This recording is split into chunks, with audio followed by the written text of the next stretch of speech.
The lunch rush hit Meridians like it always did on Tuesdays, a tidal wave of pressed suits and power lunches that transformed the upscale downtown restaurant into a battlefield of clinking silverware and urgent conversations.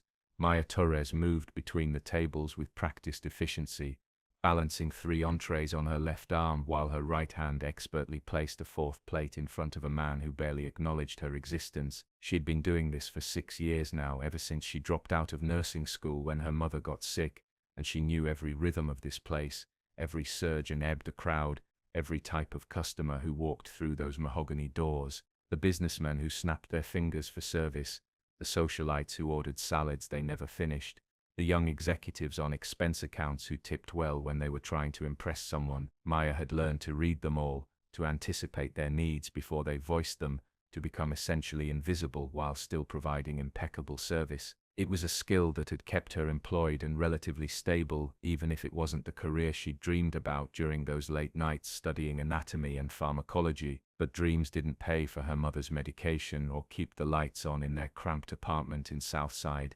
So Maya had gotten very good at setting them aside. Today felt different though, and she couldn't quite figure out why. There was a tension in the air, something electric and unstable that made the hair on the back of her neck stand up. She'd learned to trust these instincts over the years, the way her body seemed to know when something was wrong before her mind caught up. It had served her well in the past, like the time she'd stepped back from a table just before a drunk patron threw a glass, or when she'd called an ambulance for a customer having a heart attack while everyone else was still trying to figure out what was happening. Her manager called it paranoia. Maya called it survival. She was refilling water glasses at table 12 when she first noticed them. A man in an expensive charcoal suit, probably Italian, definitely custom-tailored, sitting with a small boy who couldn't have been more than 7 years old. The boy had dark hair that fell across his forehead and wide brown eyes that darted around the restaurant with the kind of nervous energy that Maya recognized from her younger brother. The man, presumably the father, was absorbed in his phone, thumbs flying across the screen with the intensity of someone closing a deal or managing a crisis. He hadn't looked up once since they'd sat down. The boy was pushing food around his plate, barely eating, his small shoulders hunched forward in a way that made Maya's chest tighten. She'd seen enough neglect in her life to recognize its subtle signature, not the dramatic kind that made headlines, but the everyday erasure of treating a child like an inconvenience, like background noise to be managed rather than a person to be seen. She approached their table with a professional smile that didn't quite reach her eye. The man glanced up briefly, and Maya felt something shift in her stomach. She knew that face. Everyone in the city knew that. Marcus Donovan, CEO of Donovan Technologies, the billionaire whose company had revolutionized cloud computing and made him one of the youngest self-made billionaires in the country. His face was plastered on magazine covers and business journals. People wrote think pieces about his management style. He'd given a TED talk about innovation that had 20 million views, and here he was, ignoring his son at lunch on a Tuesday. Maya had just turned away from the Donovan table, her mind already moving to her next task, when she heard it. Not a sound exactly, but the absence of sound, a sudden vacuum where the boy's quiet fidgeting had been. She spun back around, her training from those 2 years of nursing school kicking in before conscious thought could catch up. The boy's face had gone from pale to red, his small hands clawing at his throat in the universal signal of choking. His eyes were wide with terror, that primal fear that transcends age and circumstance. Marcus Donovan was still staring at his phone, completely oblivious to the fact that his son was dying 3 feet away from him. Maya didn't waste time on words. She was moving before her brain finished processing the scene, dropping to her knees beside the boy's chair and pulling him up and toward her. 7 years old, maybe 50 pounds, she calculated automatically. The Heimlich had to be modified for children. Too much force and she could crack his ribs or damage internal organs.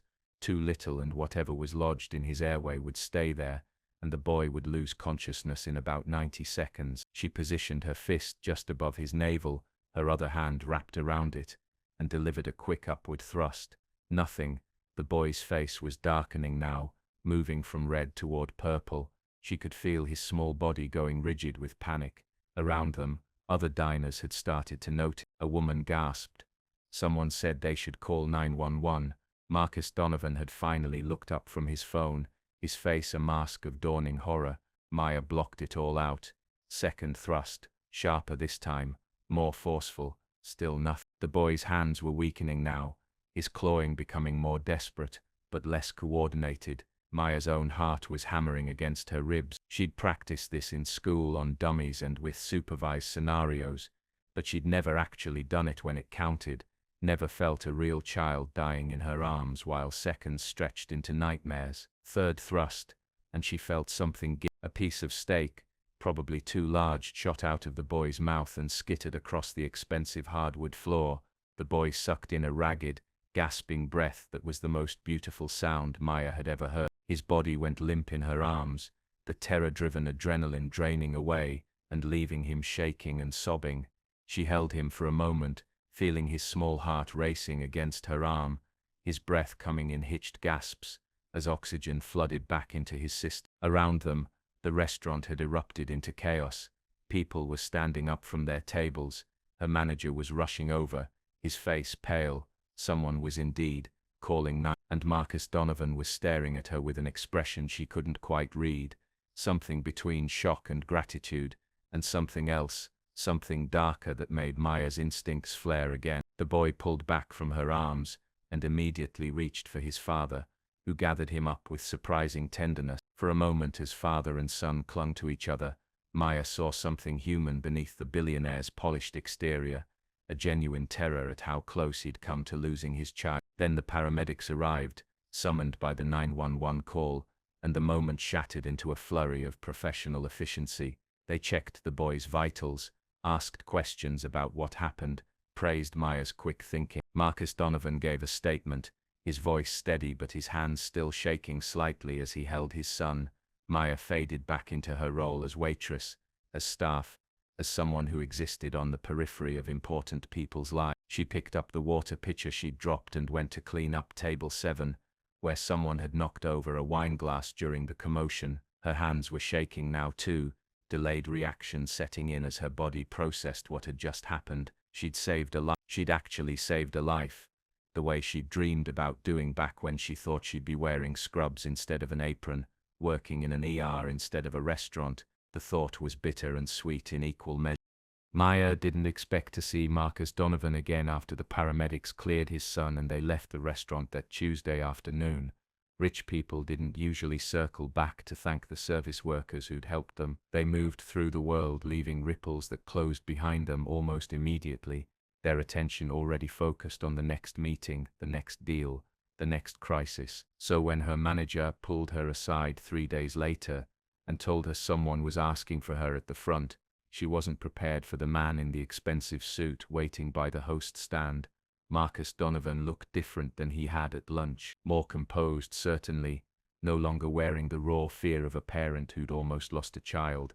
But there was something else too, a weariness around his eyes that hadn't been there before, like he hadn't been sleeping well. Next to him stood the boy, Connor, she'd learned his name was, looking healthy and entirely recovered, though he stayed close to his father's side with a cautiousness that seemed unusual for a 7-year-old. Maya approached them with her professional smile, the one she used for difficult customers, though her heart was doing something complicated in her chest.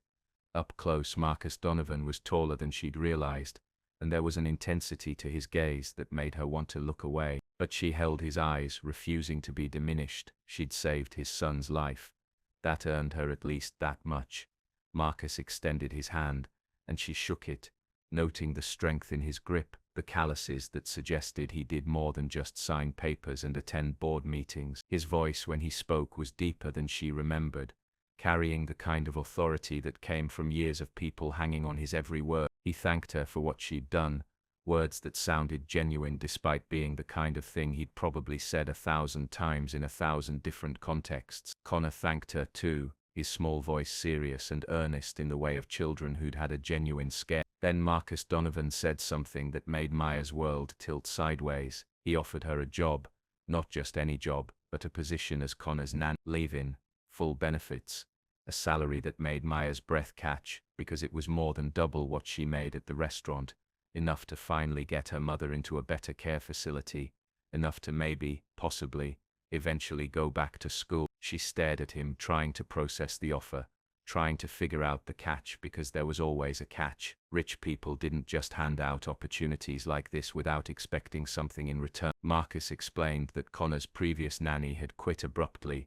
something about family obligations that required her to move back to Ohio. He needed someone trustworthy, someone who'd proven they could keep Connor safe, someone who didn't panic in a crisis. The way he said it made it sound reasonable, even logical, but Maya's instincts were screaming at her that this was wrong somehow, that there was more to the story than a convenient job opening and a grateful father. She asked for time to think about it. Marcus nodded, unsurprised, and handed her a business card with a private number.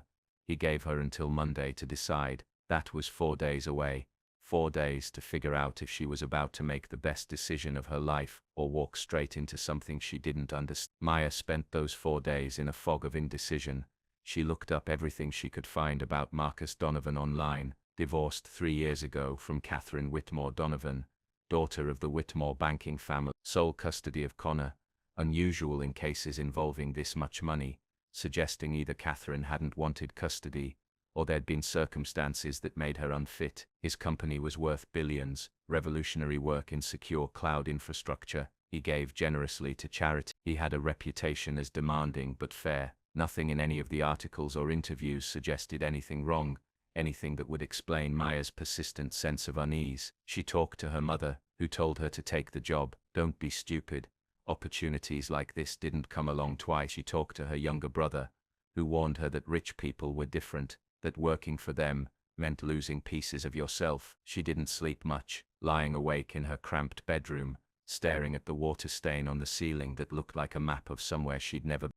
Maya said yes on Monday morning, calling the number on the business card with fingers that wouldn't quite stay steady. Marcus Donovan answered on the second ring, his voice warm with what sounded like genuine relief. They arranged for her to start the following week, giving her time to give notice at Meridian's and pack up her few belongings. Her manager took the news with surprising grace, probably relieved to lose someone who'd caused such a scene, even if it had been heroic. The other servers threw her a small goodbye party in the break room, cheap champagne in plastic cups, and a cake from the grocery store bakery. They all thought she was crazy lucky.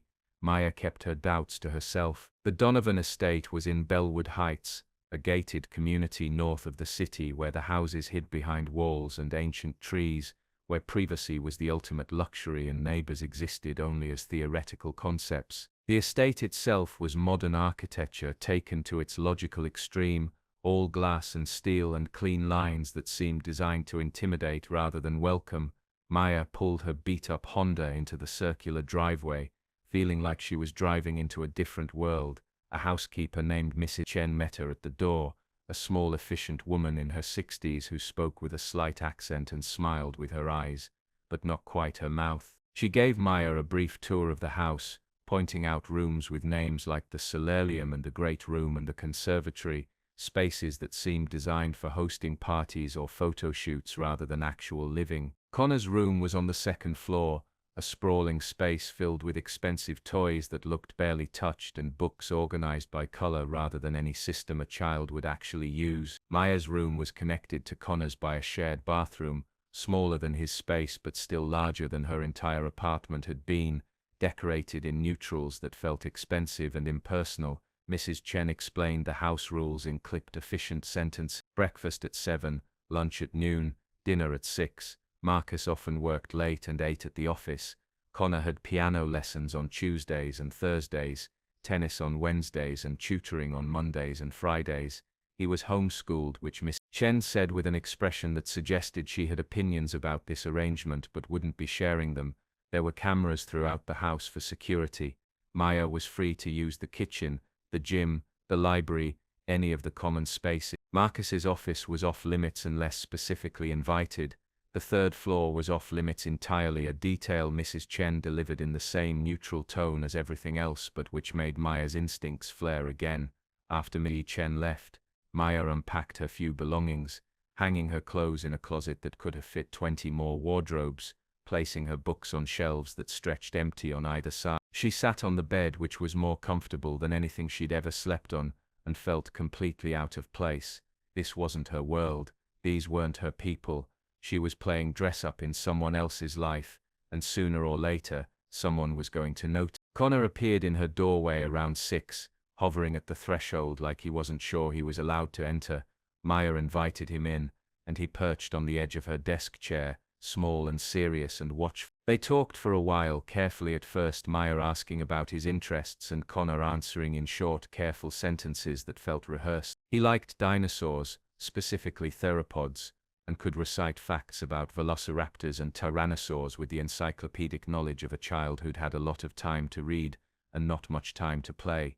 He was learning Chopin on the piano, pieces that seemed too advanced for a 7-year-old. He didn't mention friends or playdates or anything that suggested a normal childhood. Maya's chest tightened as she listened. This was a lonely child in a beautiful cage, and she was now one of his keepers. The first 2 weeks passed in a routine that was both easier and harder than Maya had expected. Connor was a sweet child, if unusually reserved, and once he warmed up to her, he showed flashes of humor and curiosity that felt genuine. They spent mornings on his lessons, Maya helping with math and reading while certified tutors handled the more advanced subjects remotely. Afternoons were for his various activities, and evenings were off just the two of them, since Marcus rarely made it home before Connor's bedtime. Maya had seen him exactly 4 times in 14 days, brief encounters in hallways or the kitchen, exchanges that were polite but distant. He asked how Connor was doing. She reported that everything was fine. They circled each other like dancers who didn't know the steps, maintaining careful distance. But Maya couldn't shake the feeling that something was wrong in this house. It wasn't anything she could point to specifically, more an accumulation of small strange details that didn't quite add up. The way Mrs. Chen went tense whenever Marcus's ex-wife was mentioned, the fact that Connor had no photos of his mother anywhere in his room, unusual even for a divorce. The locked door on the 3rd floor that Maya found herself staring at more and more often, wondering what required an entire floor to be off limits. Her curiosity finally got the better of her on a Wednesday afternoon. Connor was at tennis, driven there by Marcus's assistant, and Maya had 3 hours to herself. She'd explored most of the house by now, but the 3rd floor remained a mystery. She told herself she was just looking around, just familiarizing herself with her workplace. She didn't quite believe her own rationalization, but she climbed the stairs anyway. The door at the top was locked as she'd expected, but next to it was a keypad, and Maya found herself trying combinations almost without thinking. Connor's birthday, nothing. Marcus's birthday, which she'd found in an article, nothing. The date of Donovan Technologies' founding, nothing. She was about to give up when she tried one more combination, almost as a joke. The date of the choking incident at the restaurant. The lock clicked open. Maya stood frozen for a moment, her hand on the doorknob, her heart pounding with the knowledge that she was about to cross a line she couldn't uncross. Then she turned the handle and pushed the door open. The 3rd floor wasn't what she expected. Instead of storage or unused rooms, it was a single large space that had been converted into something between an apartment and a prison. There was a bedroom, comfortable but sparse, a bathroom, a small sitting area, with books and a television. Everything was clean and well maintained, but there were bars on the windows, subtle but unmistakable, and a second door that also had a keypad lock. The space felt lived in recently, like someone had been here and might come back. Maya moved through the rooms with growing dread, trying to understand what she was seeing. On the nightstand, she found a framed photo that made her breath catch. It showed Marcus and a woman, younger than him by a few years, with dark hair and striking green eyes. She was laughing at something off camera, and Marcus was looking at her with an expression of such open adoration that Maya felt like she was intruding on something intimate. This was Catherine, she realized, Connor's mother. But if this was Catherine's space, if she was living here or had been living here recently, why did no one talk about her? Why did everyone act like she'd simply disappeared after the divorce? Maya heard the front door open downstairs, voices echoing up through the house. She had maybe seconds to get out before someone realized where she was. She moved quickly, pulling the door closed behind her, and descending the stairs as quietly as she could. Her mind was racing, trying to fit together pieces of a puzzle she didn't fully understand. By the time she made it back to her room, her hands were shaking. She'd stumbled onto something, some secret, that this house and its inhabitants were keeping, and now she had to decide what to do with that knowledge. Maya managed to avoid Marcus for 2 more days, but she knew the confrontation was inevitable. She moved through the house like a ghost, doing her job with Connor while her mind churned through possibilities and explanations, each one more disturbing than the last. Was Catherine being held captive? Had Marcus somehow imprisoned his ex-wife in his own home? The scenarios her imagination conjured kept her awake at night, staring at the ceiling while Connor slept peacefully in the next room. The confrontation came on Friday evening. Marcus came home early, finding Maya in the kitchen preparing Connor's dinner. He asked to speak with her privately, his tone neutral but his eyes sharp in a way that told her he knew. Somehow he knew she'd been upstairs. They sat in his office, a room Maya had never entered before, all dark wood and leather, and the smell of expensive bourbon. Marcus poured himself a drink but didn't offer her one. He stood by the window for a long moment, his back to her before he finally spoke. His voice was tired, like he'd been dreading this conversation for a long time. He told her about Catherine, about how brilliant she'd been, how vibrant, how full of life, about how the first signs of schizophrenia appeared a year after Connor was born, subtle at first, just odd comments and strange fears that they both dismissed as postpartum stress, about how it got worse, rapidly worse, until Catherine was having full psychotic breaks, violent episodes where she didn't recognize Marcus or Connor, where she thought they were trying to hurt her, where she became a danger to herself and everyone around her. Maya listened, her throat tight as Marcus described the hospitalizations, the medications that worked until they didn't, the doctors who promised improvement that never came. He described coming home to find Catherine, holding Connor over the balcony railing, convinced that their son was a demon who needed to be cast out.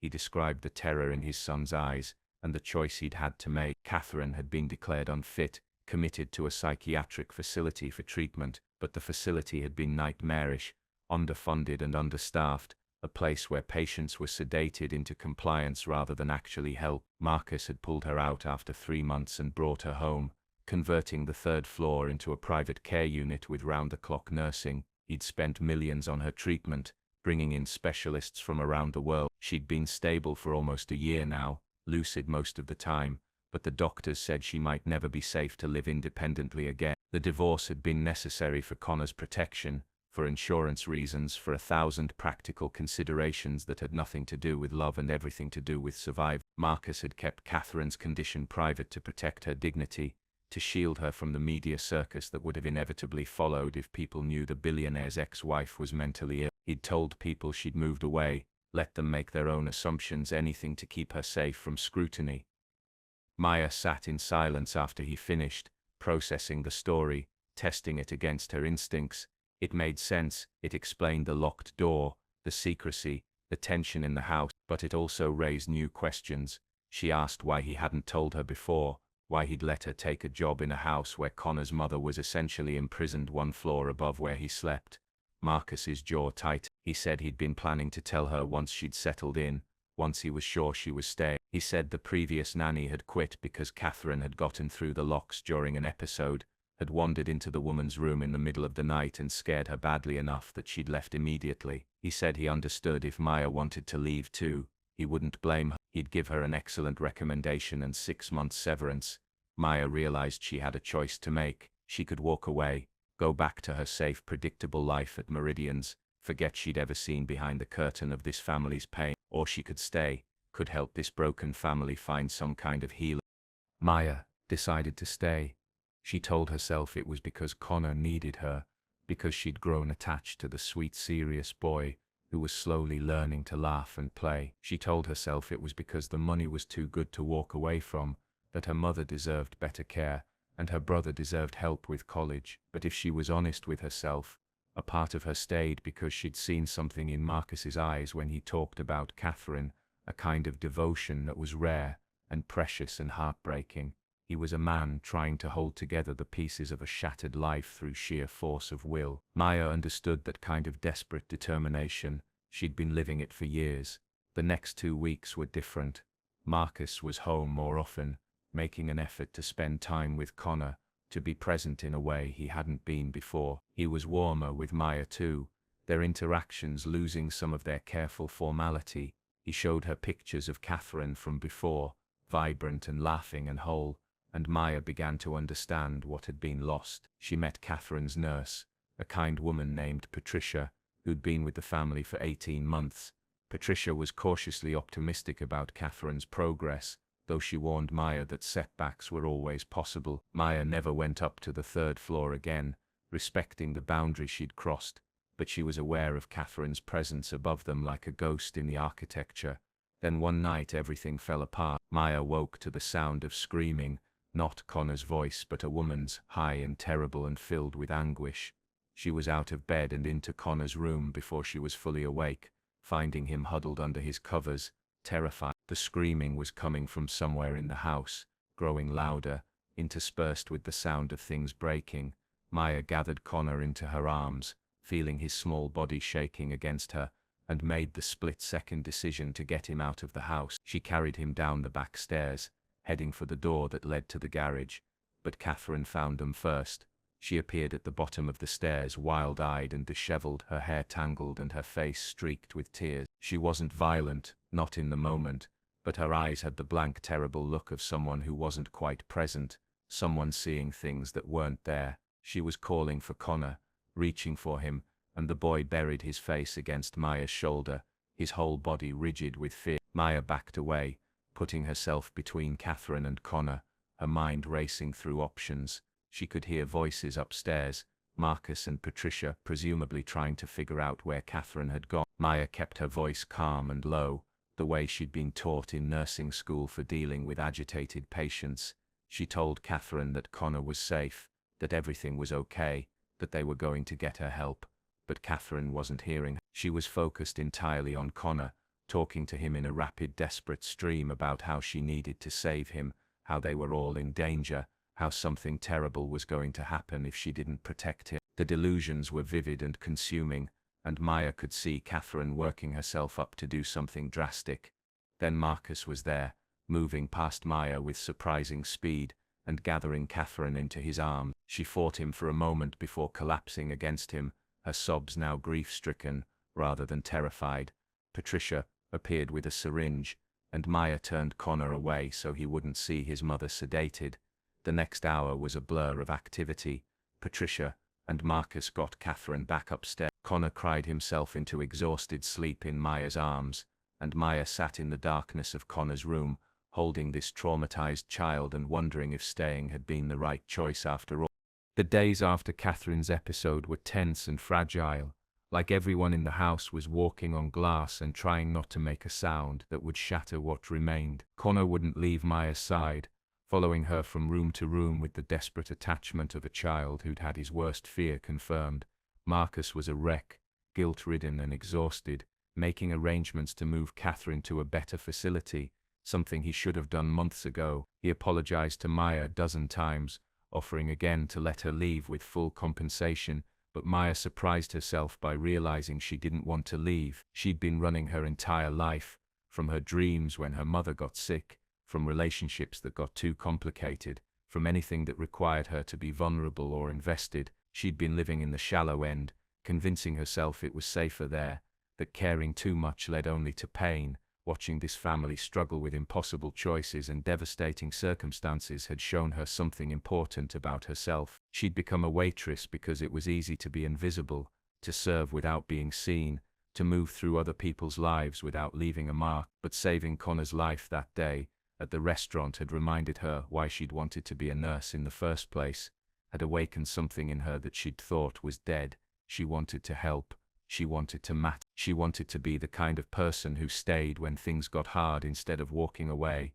3 weeks after the episode, Maya was still there. Catherine was in a new facility, one that specialized in treatment-resistant schizophrenia, and the reports were cautiously positive. Connor was slowly returning to himself, his nightmares becoming less frequent, his laughter coming easier. He'd started calling Maya by her name instead of Miss Torres, a small intimacy that felt significant. Marcus was different too, more present, more human. He'd cut back his hours at work, delegating responsibilities he'd always insisted on controlling himself. He had dinner with Connor every night now, reading to him before bed, being the father the boy needed instead of the CEO the world expected. And sometimes, after Connor was asleep, Marcus and Maya would sit in the kitchen with tea and talk about everything and nothing, about the impossible weight of loving someone who was broken, about guilt and responsibility and the thousand ways people tried to fix things that couldn't be fixed. One morning Maya found Marcus in the garden with Connor, teaching him about the roses that were just beginning to bloom. Connor was laughing at something his father had said, his face open and bright in the morning sun. Marcus looked up and caught Maya's eye, and something passed between them, an understanding that needed no words. They were a family now, strange and unconventional, and held together by trauma, and choice, and stubborn determination. Not the family any of them had planned or expected, but a family nonetheless. Maya had come to this house to be a nanny, to trade her labor for money and survival, but she'd found something else instead, something that felt dangerously close to belonging. She'd found a place where her past mattered, where her abandoned dreams of helping people could take a different shape, where the skills she'd learned and lost could be useful again. She'd found Connor, who needed someone to see him as more than the son of a billionaire, who needed someone to just be present and patient and kind, and she'd found Marcus, complicated and flawed and trying so hard to do right by the people he loved. She didn't know what the future held for any of them. Catherine's illness had no cure, only management. Connor would carry the scars of his early childhood forever. Marcus would always be balancing impossible demands and making choices with no good option. And Maya would have to keep deciding, every day, to stay and fight for this fragile, strange family instead of running back to the safety of invisibility. But standing in the morning light, watching Connor and Marcus examine rose petals with the same serious concentration, Maya felt something she hadn't felt in years. She felt hope. She felt like maybe, just maybe, the choices she'd made that had seemed like failures, the dreams she'd abandoned, the path she'd never meant to walk, had all led her exactly where she needed to be. She'd saved Connor's life that day in the restaurant. But in staying, in choosing to see past the surface of wealth and privilege to the struggling humans underneath, she'd begun to save her own life too. It wasn't the ending she'd imagined when she walked through those doors 4 months ago, but it was real and messy and complicated, and it was her.